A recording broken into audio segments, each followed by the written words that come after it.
Muy pero muy buenas noches, mis queridos hermanos, el Señor les bendiga. Estamos hoy con la lección número 16. Nueva luz sobre el santuario, tercera parte.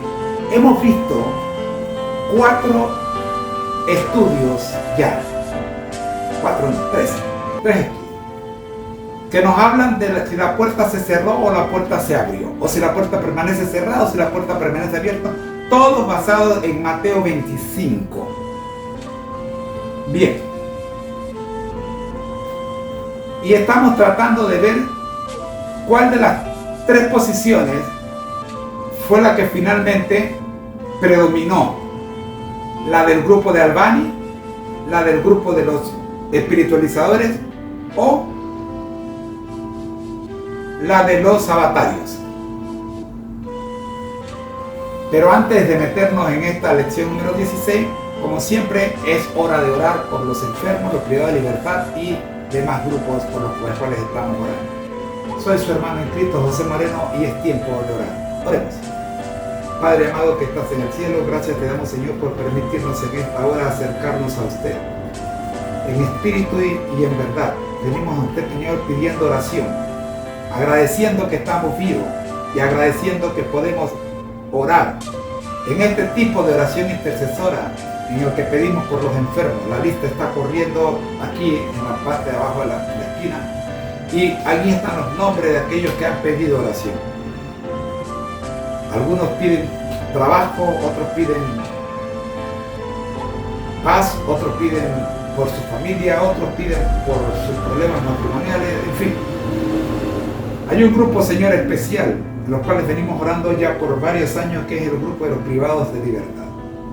Oh Padre amado, son mis hermanos, son mis amigos, son mi gente bella, por la cual, Señor, hemos trabajado y hemos orado. Nuestros mejores días de ministerio los vivimos cada vez que estuvimos en estos pabellones presentando tu palabra. Oramos, buen Dios, para que cada uno de los muchachos y muchachas que se encuentran privados de libertad puedan saber que pueden privarles físicamente el derecho a moverse con libertad, pero espiritualmente nadie puede encerrarles, porque en Cristo Jesús somos más que libres. En Cristo Jesús somos más que vencedores, porque en Cristo Jesús la libertad es para todos. Por eso, Padre Celestial, oramos pidiendo su voluntad para con cada uno de ellos.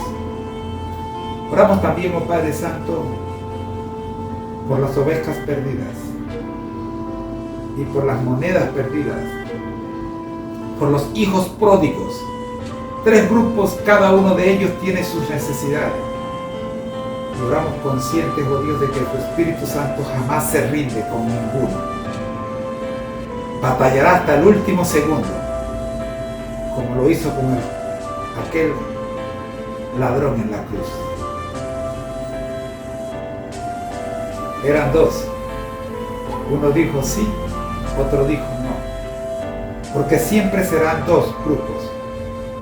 El grupo que dice sí, heme aquí, Señor, y el grupo que dice no, no voy. Gracias, Padre. Oramos para pertenecer al grupo que dice sí, como lo están haciendo los hermanos en Ucrania, por lo cual les pedimos, Señor, su bendición. Ellos vieron caer un misil justamente en el terreno donde se hallaban y el misil no estalló. Tu mano, Padre Santo, tu mano poderosa sigue protegiéndolos y los protegerá hasta el fin. Y como enseñaba la lección de escuela sabática de esta semana, y si llegáramos, Señor, a perder esta vida en la que estamos, sabemos, Dios, que esta misma vida en la que estamos, usted nos garantizó que esta es la vida eterna. Y aunque pasemos al descanso, solo dormiremos por un tiempo, Porque el que cree en Cristo, dice su palabra, y usted mismo lo dijo, que aunque esté muerto, vivirá. Gracias, Señor. Oramos por los miembros de este ministerio Conéctate a Jesús que hoy están conectados y por los que no están conectados. Para que, Señor, podamos seguir predicando tu palabra por medio de las redes sociales. Oramos en el nombre de Jesús. Amén. Ok, la primera lección para el día de hoy es la lección número 16. Nueva luz sobre el santuario, tercera parte. Estamos resolviendo el dilema que se presentó hace 3 días en Mateo 25. ¿Qué dice Mateo 25? Mateo 25 dice: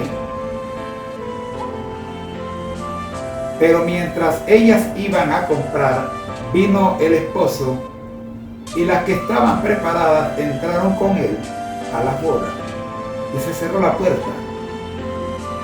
Después vinieron también las otras vírgenes diciendo: Señor, Señor, ábrenos. Mas él le respondiendo dijo: de cierto os digo que no os conozco. El tema que nos preocupa de todo esto que hemos leído es: se cerró la puerta. Existían dos posiciones: los que creían que la puerta se cerró al fin del tiempo de prueba, y los que creían que la puerta se cerró a que la profecía se había cumplido en octubre de 1844.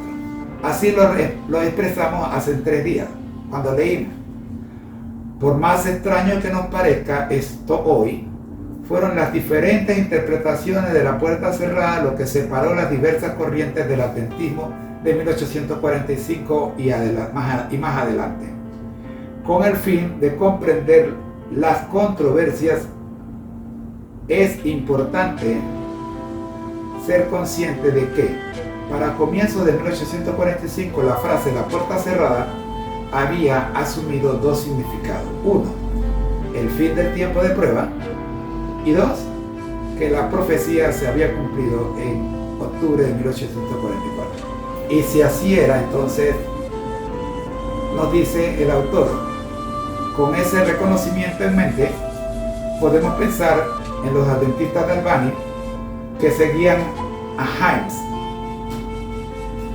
como los adventistas de la puerta abierta. ¿Se acuerda que Himes fue el que trató de poner en orden las cosas, pero se confundió más con ese congreso de Albany? Bueno, ellos decían que la puerta permanecía abierta. Y los espiritualizadores fanáticos, ¿se acuerdan que los espiritualizadores decían que todo era manera espiritual, que Cristo había venido y que realmente sí había venido, pero había venido en los corazones de los que creyeron? Bueno, esto que dieron origen a que entraran muchos fanáticos en este movimiento, así que... Pero ¿qué resulta? Que los espiritualizadores fanáticos y los sabatarios eran de la creencia de que la puerta estaba cerrada y que la puerta se cerró en octubre de 1844, que el periodo de prueba había terminado, y por lo tanto si se le predicaba a los no creyentes era solo para estimularlos a ser pacientes, pero que ya para ellos no había esperanza, porque no tenían aceite en sus lámparas. Así que no se vistan que no van. Estas eran las 2 posiciones: la puerta abierta o la puerta cerrada. En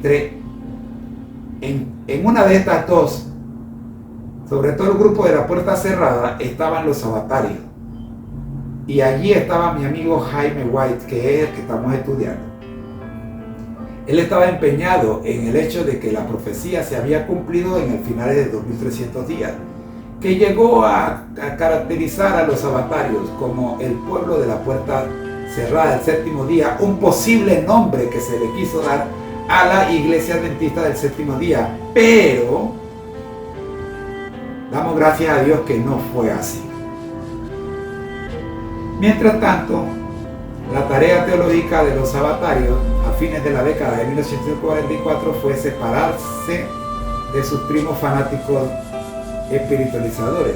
Así que los sabatarios se fueron aparte, dejando claro de que no tenían nada que ver con los fanáticos espiritualizadores o espiritualizadores fanáticos, pero seguían también con el problema de que ellos creían, los avatarios creían que la puerta se había cerrado.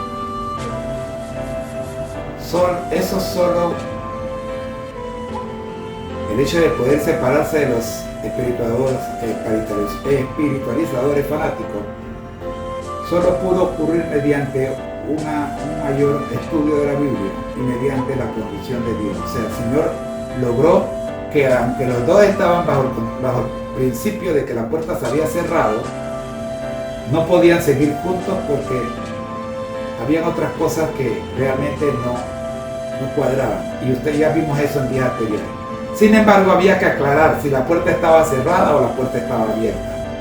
Y eso es lo que empezamos a estudiar cuando vimos Nueva Luz sobre el Santuario, primera parte. Y acá pues vimos que entró en función, entró a trabajar otra vez, a estudiar el problema de que se había cumplido la profecía, pero ¿dónde se había cumplido? Entonces vimos que se analizó que el santuario del cual estaba hablando Daniel no era el santuario que se creía que era el planeta Tierra, sino que Daniel estaba hablando de otro santuario. Así que, ¿de qué santuario hablaba Daniel? Uno que no había sido construido con mano humana, y ese era el santuario celestial. Pero ¿cómo explicar esto a la luz de la Biblia? Así fue que entra en funcionamiento la segunda parte, y vamos a Hebreos 8, 1 y 2, que dice: ahora bien, el punto central de lo que venimos diciendo es que tenemos tal sumo sacerdote, el cual se sentó a la diestra del trono de la majestad en los cielos, ministro del santuario y de aquel verdadero tabernáculo que levantó el Señor y no el hombre. Vemos entonces que estamos hablando de un tabernáculo no hecho por hombres.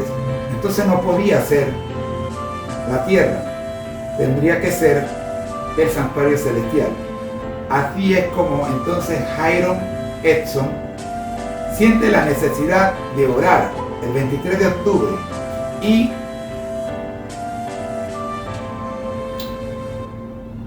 van juntos al granero, él y sus hermanos, y oran hasta que el Señor les avisa, les hace sentir que Él los está escuchando y que va a aclarar lo que pasó el día anterior, el 22 de octubre, y que va a ser satisfactoria la respuesta. Al día siguiente, después de desayunar, deciden ir a animar a los hermanos que están, pues todo el mundo estaba enredado, confuso ya, mucha gente retirándose de todo tipo de creencias. Y cuando iban por el campo grande, Hiram tiene una visión del cielo abierto y ve en esta visión al Señor Jesucristo como sumo sacerdote, que en vez de caminar hacia la tierra, camina hacia el lugar santísimo en el santuario celestial, donde entra por primera vez. Y eso lo hace exactamente dando cumplimiento a lo que Daniel 8:14, 13 y 14 decían en cuanto a la purificación del santuario. Esto llevó a estudiar más la Biblia, porque esta visión de Hiram Edson necesitaba tener un respaldo bíblico. Tú no puedes caminar por allí y decir, bueno, el Señor me ha mostrado esto y que no esté en la Biblia, porque la verdad está en la Biblia. El problema es que si no la ves, el Señor entonces utiliza circunstancias, se agarra de circunstancias para llevarte a ver lo que de otra manera no has podido ver en su palabra. Así fue como su compañero que estaba con él en el campo, como fue Kreutzer, decide estudiar la Biblia y estudia. Y dice que Kreutzer hizo un estudio exhaustivo que Edson y Hunt, que es el otro personaje que entra en este estudio, aceptaron financiar para su publicación. El estudio de Kreutzer se publicó. Este es el punto importante, decíamos en esta parte. A lo sumo, la experiencia de Edson señalaba hacia una posible interpretación del significado del santuario, pero el estudio de la Biblia y solo el estudio de la Biblia podían brindar una base sólida. No podían publicar la visión de Edson sin tener un respaldo bíblico que justificara, de tal forma que tenían que buscar en la Biblia lo que Edson había recibido de parte de Dios en el campo grande. Y la lección que sacamos de esto es que nosotros debemos erigir todas nuestras enseñanzas sobre el sólido estudio de la Biblia, siempre. Yo recuerdo que en la iglesia tenemos un hermano por allí. Hermanos, sí, tenemos hermanos que les gusta predicar en base a sueños que tienen. Y toman el púlpito y describen sus sueños sin ninguna base bíblica para los sueños que están presentando. Llegamos entonces al tema de hoy, lección número 16. Lección número 16. El santuario. Nueva luz sobre el santuario, tercera parte.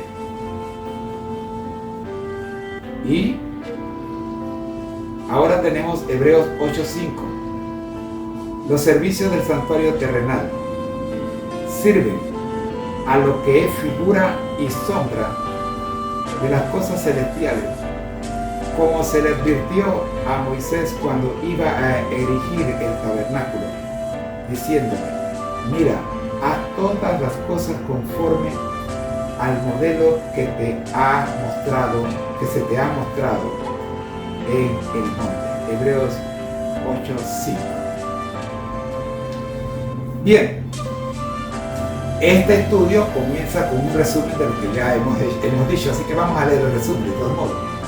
Ayer conocimos a O.R.L. Crozier, el amigo de Hiram Edson, que dedicó tiempo al estudio intensivo y extensivo de la Biblia sobre el significado del santuario y la purificación, que tendría lugar al final de los 2300 días de Daniel 8:14. Al escribir en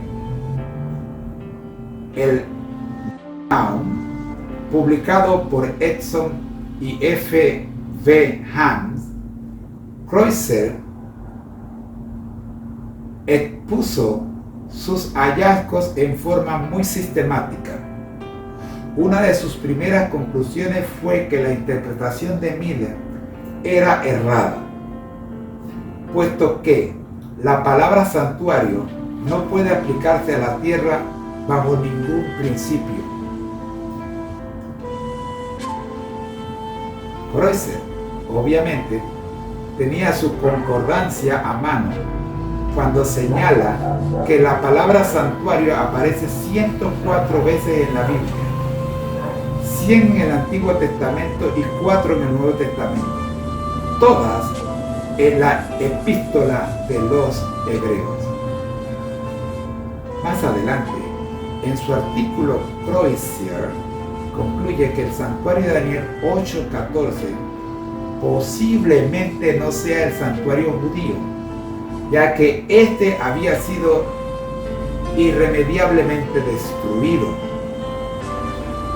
Sin embargo, aunque el santuario judío dejó de ser el santuario hace 1800 años, existió algo más hasta el final de los 2300 días que se llamó el santuario y al final de ese periodo iba a someterse a un cambio que se expresa mediante la palabra purificado, justificado, vindicado o declarado justo.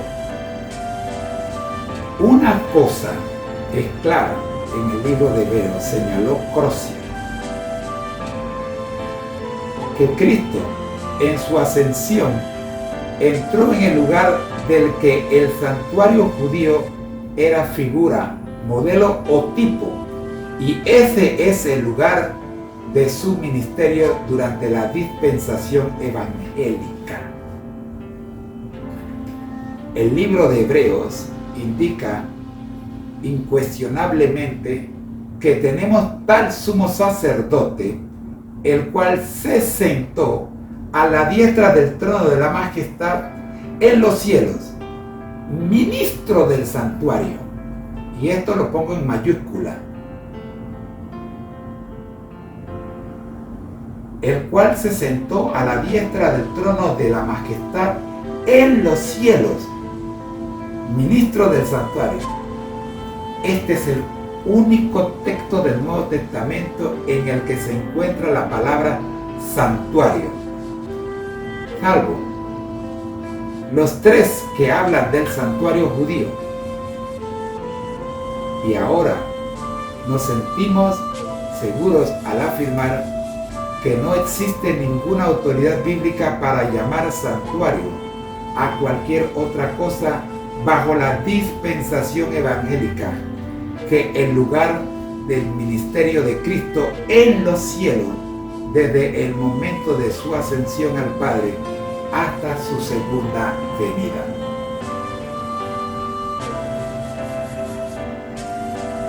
Hoy podemos agradecer a Dios porque tenemos a Jesús como nuestro sumo sacerdote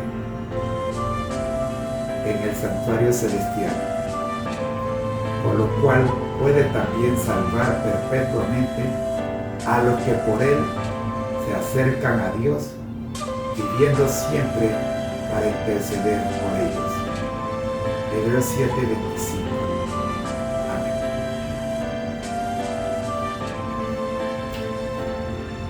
He querido dedicarle tiempo a esta sección para escuchar lo que el pastor George R. Knight escribió en su libro, A menos que olvidemos. Y me voy a limitar a quedarme allí para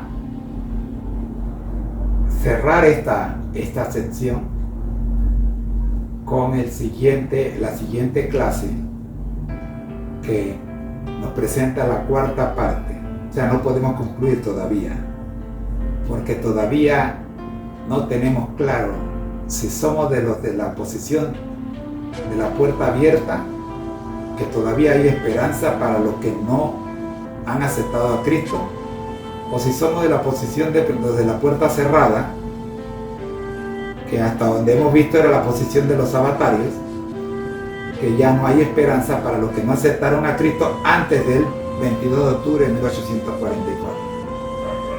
Todavía estamos discutiendo este asunto, estudiando este asunto, y por eso tenemos todavía una parte más que estudiar antes de ir pensando en cerrar, ya que no hemos de cerrar todavía esta sección. Tenemos 2 clases más para darle punto final a esta pregunta: ¿a qué grupo pertenecen los avatarios? Los que finalmente hoy se conocen como adventistas del séptimo día. Todavía seguimos enseñando que la puerta se cerró, o cambiamos de opinión. Todo tiene que ser bajo la Biblia. Así que, antes de pasar a la lección número 17, Vamos a orar. Gracias, Señor, le damos por habernos permitido estudiar este delicado tema de por qué la tierra no puede ser el lugar santísimo de Daniel 8:14 y por qué sí tiene que ser el santuario celestial del cual habla Daniel 8:14. Gracias, Dios. Ayúdenos a entender si la puerta se cerró o si todavía permanece abierta. Oramos en el nombre del Padre, del Hijo y del Espíritu Santo.